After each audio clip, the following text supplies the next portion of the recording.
karena pegawai negeri ASN ini ada persyaratan, maka banyak orang yang sudah tidak memenuhi persyaratan, namun demikian orang ini sangat berjasa. Maka manajemen kalbu Bapak ini harus menonjol, harus ditonjolkan.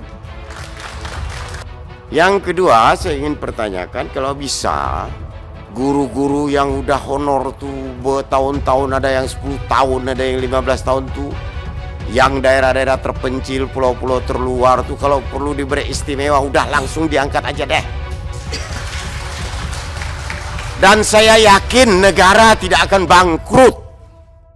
Diharapkan agar proses seleksi CPNS tahun 2019 ini dapat berlangsung aman, kompetitif, adil, objektif, transparan, bersih dari praktek KKN. Secara umum kami sampaikan Bapak pimpinan dan Bapak Ibu sekalian bahwa minat untuk menjadi PNS cukup tinggi sekali. Pendaftarnya mencapai 4.197.218.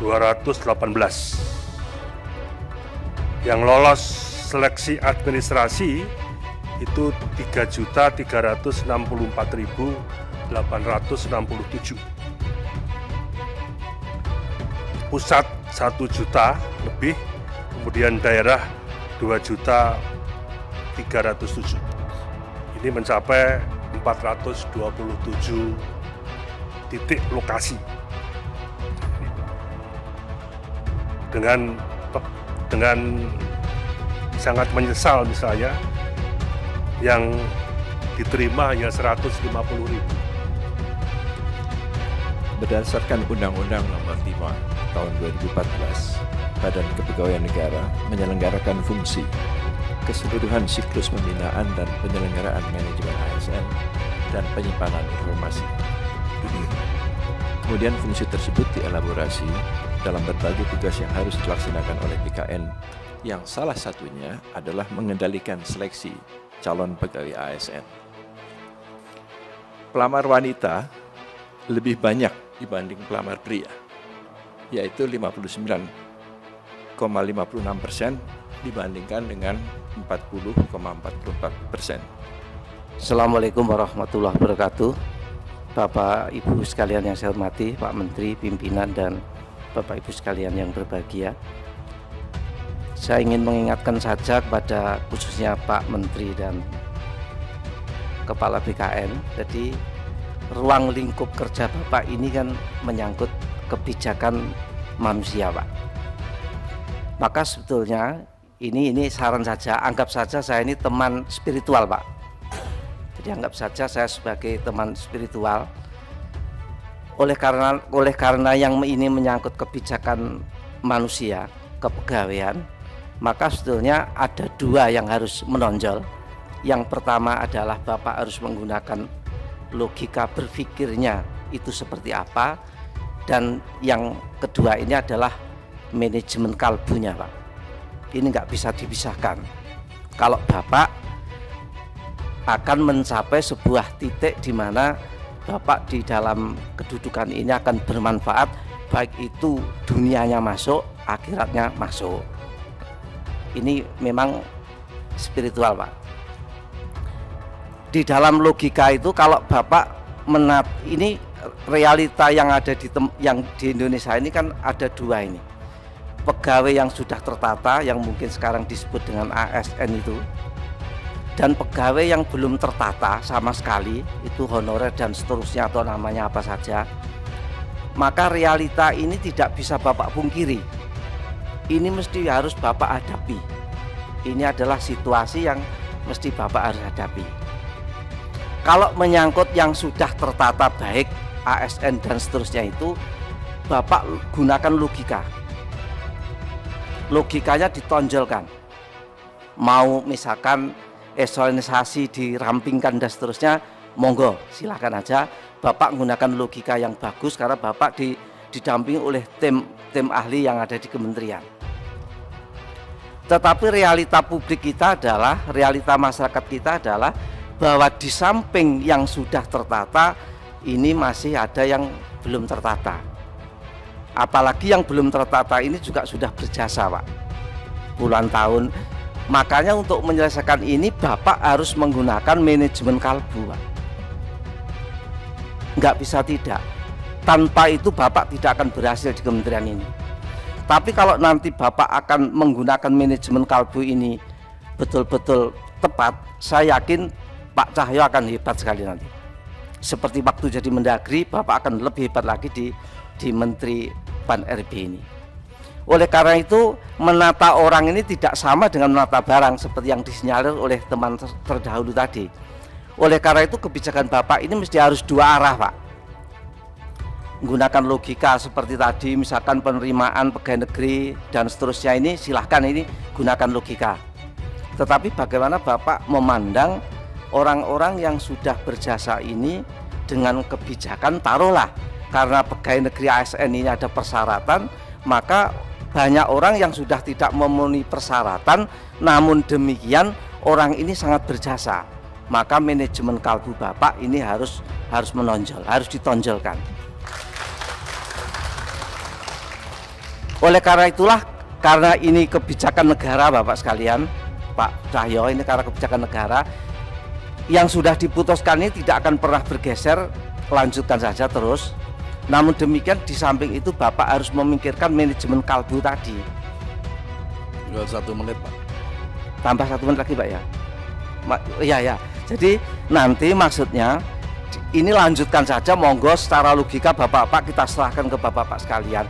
Tetapi saya hanya titip pesan saja, di samping kebijakan ini maka Bapak harus memikirkan orang-orang yang sekarang ini belum beruntung, yang sudah berjasa, yang namanya honorer atau K apa silahkan aja itu namanya apa, itu mesti harus Bapak perhatikan. Saya setuju dengan Pak Cornelis tadi, khususnya yang honorer itu harusnya itu kalau misalkan tidak bisa jadi, kalau dia akan pengen jadi pegawai negeri ya biar tes saja nggak apa-apa.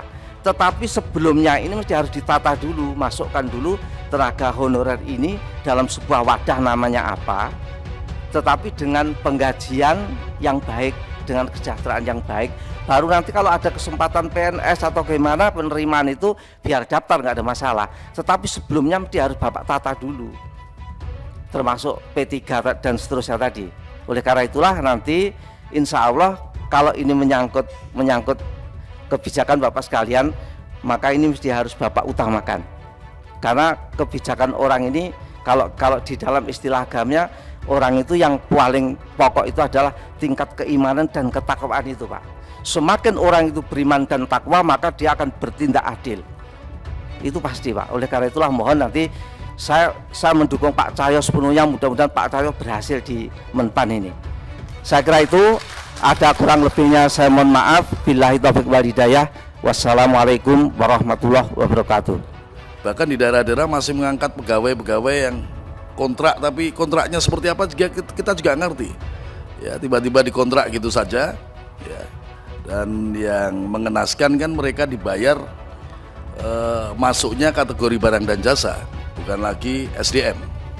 Kan begitu Pak. Ya, diambilkan uang dari bos, misalkan diambilkan dari apa. Nah, yang begini kan saya kira tidak kompatibel dengan undang-undang yang sudah berlaku. Nah, ini maksud kami adalah kebijakannya seperti apa. Jadi tidak spesifik terhadap lembaga KPK, tapi lembaga yang lain termasuk perguruan tinggi. Kalau untuk jenis pegawai tetap, di perguruan tinggi ada dosen tetap. Nah, pada saat yang bersamaan juga masih ada banyak daerah yang melakukan rekrutmen pegawai yang tak jelas statusnya itu Pak. Pada saat yang sama juga kita masih menyisakan masalah-masalah yang terkait dengan status honorer. Orang masih menyebut honorer, nomenklatur dalam undang-undang sudah nggak ada, sudah nggak dikenal lagi honorer itu. Kalau dari jauh kelihatan PNS, dari dekat sudah pasti bukan, kan begitu Pak.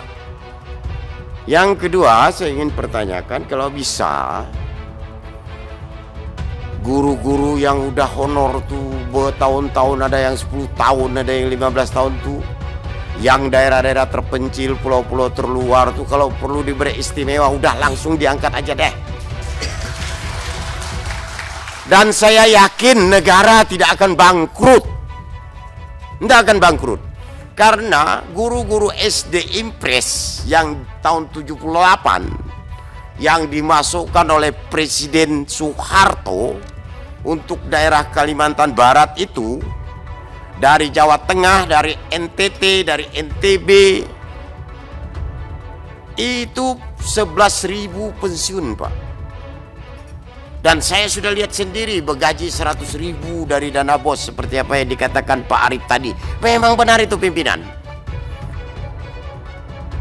Nah, terutama tenaga-tenaga honor yang pada waktu itu bupati, wali kota, gubernur dibolehkan memberikan mengangkat mereka sebagai tenaga honor, Honda. Tapi yang diangkat oleh proyek seperti yang beliau katakan itu kontrak. Jadi 1 tahun proyek, 1 tahun itulah dia tenaga ahli di proyek. Nah, ini kalau bisa tidak usahlah diikut-ikutkan. Yang paling penting itu PPL, guru, kesehatan. 3 ini aja. Kalau tenaga administrasi seperti apa yang dikatakan Pak Menteri, saya setuju sependapat. Tapi PPL, kesehatan, guru ini, bagaimana kita membangun SDM visi misi presiden? Kalau dari sini makannya nggak cukup, kesehatannya jelek, dan lain-lain. Nah, kalau bisa diangkat aja deh Pak, dosa tes. Dan saya yakin negara tidak akan bangkrut. Sekian, terima kasih. Di daerah terpencil yang semuanya statusnya honorer. Nah, ini kelihatannya memang harus ada jalan keluarnya Pak Menteri. Kalau memang mereka tidak mungkin diangkat PNS, ya kan tadi ada P3K Pak. Yang mengangkat ini kan kebanyakan barangkali daerah lah, yang di pemerintah daerah ada anggaran daerah. Ya, apa salahnya kalau dari Pak Menteri dengan BKN sudah saja perintahkan kepada kepala daerah untuk diangkat semuanya sebagai P3K dengan honor yang jelas, ya. Nah, sekarang kaitan honornya itu Pak, kita kan menetapkan UMK. Kalau perusahaan kurang dari UMK dikenakan sanksi. Tapi pemerintah sendiri memberi honor 200.000. Ini tidak pernah ada sanksi terhadap pemerintah, ya. Jadi harus ada ketetapan. Kalau berani mengangkat tenaga honorer, ya berilah honor yang sesuai dengan upah minimal kota, kabupaten. Dananya kan bisa dari DAU Pak, di daerah juga. Ini kalau memang akan memberatkan APBN. Kami langsung saja kepada apa yang ingin kami sampaikan berkaitan dengan pegawai KPK yang akan dijadikan ASN. Halangannya pada mereka yang sudah mundur dari PNS dan sudah menerima pensiun. Saran kami singkat saja, barangkali untuk ini, mereka tidak bisa diangkat lagi menjadi pegawai negeri, tapi jadikan mereka menjadi pegawai yang diperbantukan di KPK. Kemudian kendati pun nomenklaturnya belum tercantum karena P3K itu belum selesai pengaturannya dalam Undang-Undang ASN, nomenklatur itu dimasukkan saja dalam khusus untuk pegawai KPK tadi. Barangkali itu saran saja Pak. Yang kedua, kami menarik ini, kami memberikan penghargaan kepada Bapak semua karena sudah menyiapkan untuk tenaga guru, tenaga pengajar itu yang dari rencana penerimaan kita yang di PNS ini itu sebanyak 61.752 orang. Kemudian untuk tenaga kesehatan 30.000-an, kemudian untuk tenaga teknis 58 ribuan. Khusus untuk guru, kami memberikan perhatian untuk ini karena di daerah kami, di daerah kita juga seperti yang dikatakan Pak Kondes tadi itu masih banyak sekolah-sekolah yang kehilangan gurunya, terutama mereka-mereka yang berada di daerah kawasan terluar, mereka yang berbatasan dengan luar negeri, mereka yang berada di pulau-pulau terpencil, dan itu kami sendiri yang melihat sendiri ketika berkunjung ke sana, melihat ketika dulu itu gurunya tak ada, anak-anak muridnya kucar-kacir karena gurunya kadang-kadang memang tidak cukup, karena sementara jumlah pertumbuhan murid itu sangat besar sekali. Itu saran kami, barangkali ini perlu mendapat perhatian. Dari 61.000 itu kami menyarankan barangkali seperti yang kami katakan tempoh hari, mohon berkenan kiranya pihak penerima CPNS ini mendahulukan bagi mereka pegawai-pegawai negeri untuk duduk sebagai pegawai negeri. Jadi mereka yang di luar, mereka yang di daerah-daerah terpencil itu diprioritaskan. Karena mereka kalau bersaing dengan secara normal dengan yang lain, agak sulit mereka akan terus menjadi PNS. 10 Januari 2013 dengan surat edaran Menpan nomor 814.1.169 itu sudah melarang seluruh bupati, wali kota, dan gubernur di Indonesia untuk menerima honorer. Honda ya. Berarti kan ada dua. Ada honorer kategori K1. K2 ini subsistem dari K1 yang sudah terselesaikan. Sisanya masih 340.000 orang yang hari ini menjadi utang pemerintah. Kenapa? Karena K2 subsistem dari K1. Artinya, istilah Pak Murad kemarin sebetulnya K2 ini istilahnya tenaga ASN yang tinggal dicarikan cara. Berkaitan dengan rekrutmen. Karena menyangkut rekrutmen ini, tata cara dan seterusnya itu kan sebetulnya ada di Kemenpan RB. Apakah tidak dimungkinkan mereka ini diberikan, karena berkaitan dengan nilai dasar, jabatan, dan kompetensi. Menurut maksud saya, apakah tidak ada cara kepada mereka ini dalam rekrutmen ini yang masih memenuhi syarat, dicarikan cara bagaimana sehingga mereka ini dimungkinkan untuk bisa masuk dengan kebijakan khusus dari Menpan.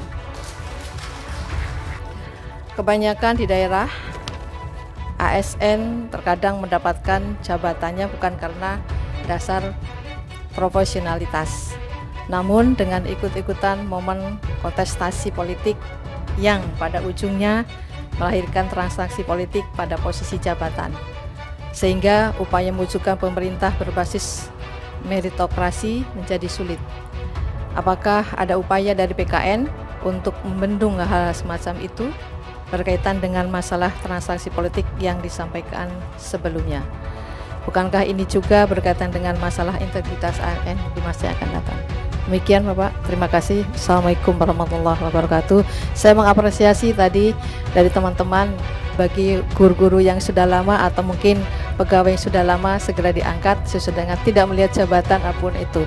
Supaya mereka yang sudah dibina itu mendapat keadilan dan perlindungan dari pemerintah pusat. Terima kasih, saya sampaikan sekarang aja Pak Ketua. Silakan.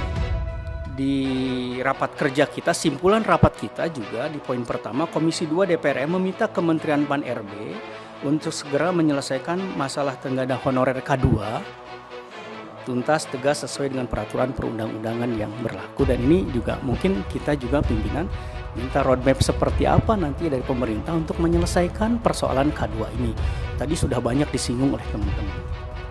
Kemudian yang kait dengan P3K tadi yang ini juga ditanyakan di pertemuan sebelumnya oleh saya, kaitan P3K yang nanti dari BKN tadi mengatakan tinggal menunggu 1-2 pekan ini, mudah-mudahan ada, karena saya juga banyak menerima aspirasi berkaitan dengan P3K yang sudah dinyatakan lulus tapi sampai hampir 1 tahun ini masih belum jelas. Terima kasih pimpinan. Kalau memang lulus CPNS itu dengan kriteria yang sudah ditetapkan, ya pastikan peserta itu lulus benar-benar karena itu Pak Menteri, benar-benar karena itu Pak Bima, jangan karena ada yang lain, sehingga warga negara kita makin terdidik. Oh memang iya jadi PNS itu karena itu, ada prosesnya, ada tahapnya, ada syaratnya, bukan karena saya dekat dengan siapa, bukan karena saya anak siapa. Seorang wakil gubernur saja anaknya bisa jadi korban, apalagi yang tidak punya akses kepada orang-orang yang punya kompetensi tentang lulus atau tidak. Karena yang meluluskan itu adalah manusia. Prosesnya betul yang Bapak sampaikan, seleksinya luar biasa dan lain sebagainya. Ketika diluluskan, ini ada campur tangan. Saya harap ini jangan sampai terjadi pada ketika Bapak sebagai Menpan RB, Pak Cahyokumolo. Itu harapan saya satu. Yang kedua adalah kawan-kawan tadi sudah menyampaikan tentang pegawai honorer K2. Saya tidak ingin untuk mengulas apa yang beliau sampaikan. Intinya adalah bahwa RDPU yang kami laksanakan tuntutannya sangat luar biasa dan kita merasa berutang kepada beliau. Karena ini sudah janji, Pak. Janji harus dilunasi. Jadi yang saya balik pertanyaan sekarang. Kalau tadi meminta, saya minta bagaimana sikap daripada pemerintah terhadap K2 yang merupakan bengkalai dari janji yang disampaikan. Kalau ini yang kita ikuti, saya yakin beliau tidak akan pernah menjadi ASN kapanpun dan bila manapun. Ribuan saudara-saudara kita buruh di depan gedung ini menolak Omnibus Law, tapi saya yakin kalau Pak Menteri bisa segera melakukan approach terhadap kementerian lain terkait dengan hal ini, saya yakin Omnibus Law Cipta Lapangan Kerja, teman-teman K2 juga bisa membantu menjelaskan kepada buruh bahwa ada keberpihakan baru, ada terobosan baru dari pemerintah tentang ini, sehingga kita tidak menunggu revisi undang-undang ASN, kita tidak perlu kebijakan baru. Toh memang Presiden mengharapkan Omnibus Law ini bisa selesai dalam 100 hari kerja ke depan. Ini yang saya kira bisa jadi pintu masuk, Pak Menteri. Terima kasih. Sekian, Assalamualaikum warahmatullahi wabarakatuh. Kemudian yang terakhir, saran dari kami kaitan dengan aspirasi dari guru-guru yang impasing kemarin 3 hari yang lalu, Pak Menteri. Tadi sudah disinggung, kiranya ini ada tindak lanjut di sekretariat, itu semua materi sudah ditampung di situ. Kami tidak mengulang satu persatu. Prinsipnya Komisi 2 minta kepada Pak Menteri untuk menindaklanjuti aspirasi ini menjadi bagian yang bisa diwujudkan jadi kebijakan. Terima kasih. Wassalamualaikum warahmatullahi wabarakatuh. Bagi Pak Bima, saya ingin tanya, ada tidak peta, gambaran, formula berapa jumlah PNS yang dibutuhkan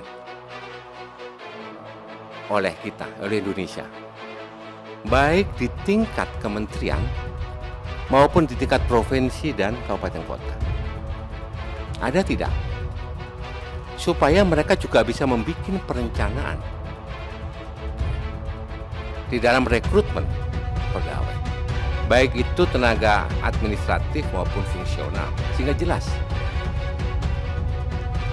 Dengan cara seperti itu, maka kita berharap tidak ada lagi ketimpangan ASN, terutama tenaga fungsional, guru, dan tenaga kesehatan di daerah-daerah yang Pulau Jawa maupun di daerah-daerah yang di luar Pulau Jawa. Oleh karena itu, saya sepakat dengan teman-teman yang lain tadi bahwa memang penting untuk kita mempertimbangkan atau memperhatikan teman-teman yang sekarang ini masuk dalam kategori K2 ini, ya, untuk kemudian kita mengupgrade status mereka yang kemarin honor. Ya, kemungkinan Pak Menteri bisa memberikan peluang untuk mereka menjadi pegawai negeri sipil. Mungkin seperti itu Pak Menteri, singkat saya dari saya. Assalamualaikum warahmatullahi wabarakatuh. Yang keempat, pimpinan izinkan saya menyampaikan langsung aspirasi dari Forum Guru Honorer Jawa Barat. 1. Segera keluarkan SK CPNS dan P3K yang lulus tahun 2019.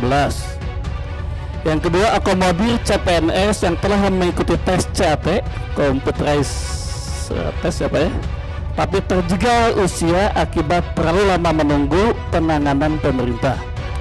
Yang ketiga, akomodir honorer K2 yang usianya telah melampaui batas persyaratan penerimaan CPNS. Angkat mereka sebagai tenaga P3K yang gajinya ditanggung pemerintah pusat sebelum dialihkan kepada pemerintah daerah.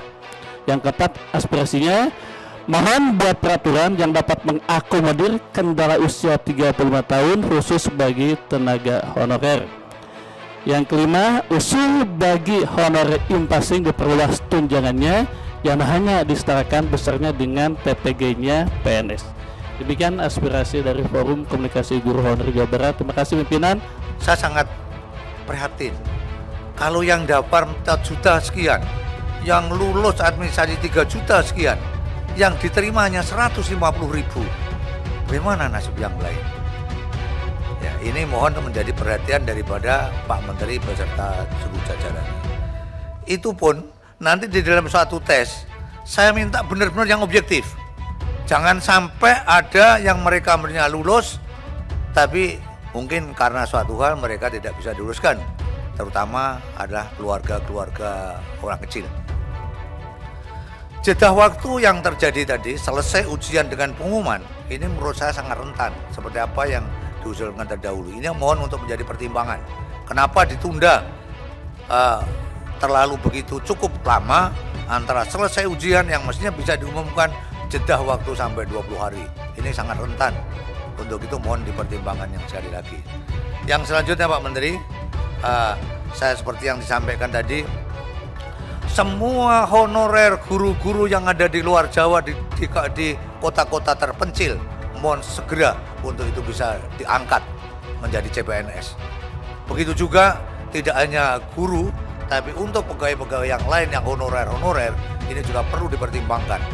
Jadi untuk honorer yang sudah puluhan tahun, mohon ada kebijakan soal usia, karena tidak mungkin mereka sudah honorer 15 tahun, 20 tahun, ya usianya masih di bawah 35 tahun. Harus ada skala prioritas. Bagi mereka yang terpaksa sampai saat ini honorer yang belum bisa diangkat menjadi PNS, tolong tetap diberikan suatu gaji UMP sesuai dengan daerahnya masing-masing, sehingga tidak lagi terdengar murid sampai menabung setiap hari iuran mengurangi dari uang sakunya untuk memberikan tambahan pada guru. Ini aja Pak Menteri yang kami harapkan Pak Menteri yang sekarang ini supaya benar-benar bisa mensikapi dan melaksanakan ini yang benar-benar bisa memuaskan masyarakat. Terima kasih. Terakhir Pak John Mirin, kami silakan. Saya daftar. Berarti setelah Pak John, Pak Agung. Assalamualaikum warahmatullahi wabarakatuh. Salam sejahtera untuk kita semua. Yang saya hormati pimpinan, saya hormati pula Pak Menteri dan jajarannya. Saya ingin sampaikan beberapa hal. Yang pertama, saya mempelajari secara seksama surat pernyataan dari Gubernur, DPRP Papua dan MRP menyangkut penerimaan honorer di Provinsi Papua. Jadi atas permintaan Gubernur, MRP dan DPRP Papua, Papua ada kebijakan khusus, tidak bisa samakan dengan provinsi lain di Indonesia. Saya minta dengan tegas, khusus untuk Papua, penerimaannya secara offline atau manual, tapi memprioritaskan orang asli Papua.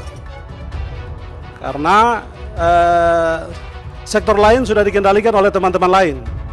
Mereka tidak bisa jadi perwira swasta, mereka tidak bisa jadi kontraktor, karena kami sebagai wakil rakyat dan juga beberapa menteri juga sudah paham, semua paket proyek di Papua juga tidak dikelola oleh secara baik. Jadi untuk penerimaan ini salah satunya tempat untuk mereka bekerja, mengabdi, tempat untuk mereka bisa mengabdi dan bisa mencari berkat atau rezeki. Jadi perhatian khusus wajib orang asli Papua. Kami mendukung agar teman-teman K2, guru swasta, inpasing dan juga yang berumur lebih 35 tahun agar lebih dijadikan perhatian. Terima kasih. Wassalamualaikum warahmatullahi wabarakatuh. Nah, jadi dalam konteks ini tadi kalau kita kebijakannya menolong para kategori-kategori tadi ya yang memang sesuai aturan tidak memadai, tapi ini babnya menolong, niatkan menolong, insya Allah kita akan ditolong. Kalau kita lihat perpresnya sekian lama belum muncul, saya kira harus ada terobosan, harus ada percepatan agar sisa yang 400.000 itu bisa betul-betul kita selesaikan Pak Menteri. Terima kasih. Assalamualaikum warahmatullahi wabarakatuh. Kami terima kasih hari ini diberikan waktu kami dengan BKN untuk raker, karena masalah CPNS juga masalah-masalah yang juga nanti akan menjadi bahan pertanyaan Bapak Ibu sekalian yang terhormat anggota Komisi 2 karena menyangkut 4 juta tadi itu. Surat yang kami keluarkan pertama pada bulan awal November adalah masalah CPNS 1, bahwa yang bisa menolong seseorang lulus CPNS itu adalah dirinya sendiri. Itu prinsip. Kami semua udah disumpah nih semua di sini. Nah, tapi juga penipuan masih ada saja. Dan kemarin di gedung ini ada ratusan calon CPNS sudah pakai putih-putih dipanggil di gedung ini, diyakinkan Anda akan diterima tanpa tes. Ada juga di gedung ini, Pak. Ya selalu mengatakan oknum. Ada juga, termasuk yang bikin selebaran dan sebagainya. Ya, mohon ini kalau ada seperti langsung dilaporkan kepada polisi itu aja. Jadi kami jamin khususnya BKN dan kami akan ini fair semuanya, karena tadi 4 juta yang diterima hanya 150.000. Kami akan hati-hati, akan terbuka, akan fair. Dengan waktu sanggah juga ada dan sebagainya. Terima kasih. Assalamualaikum warahmatullahi wabarakatuh. Baik, Bapak Ibu Saudara sekalian, dengan selesainya seluruh pembicaraan, sekali lagi ada jawaban tertulis untuk disegerakan diberikan kepada Komisi 2. Pertama, pimpinan komisi mengucapkan terima kasih sebesar-besarnya kepada Pak Menpan, RB dan seluruh jajaran, Bapak Kepala Badan Kepegawaian Negara beserta seluruh jajaran atas kehadiran dan partisipasi aktifnya dalam rapat kerja dan rapat dengar pendapat dengan Komisi 2 DPR. Pada hari ini mudah-mudahan memberikan manfaat, maslahat bagi rakyat, bangsa, dan negara Republik Indonesia. Terima kasih, kami sampaikan. Wassalamualaikum warahmatullahi wabarakatuh. Rapat kami tutup.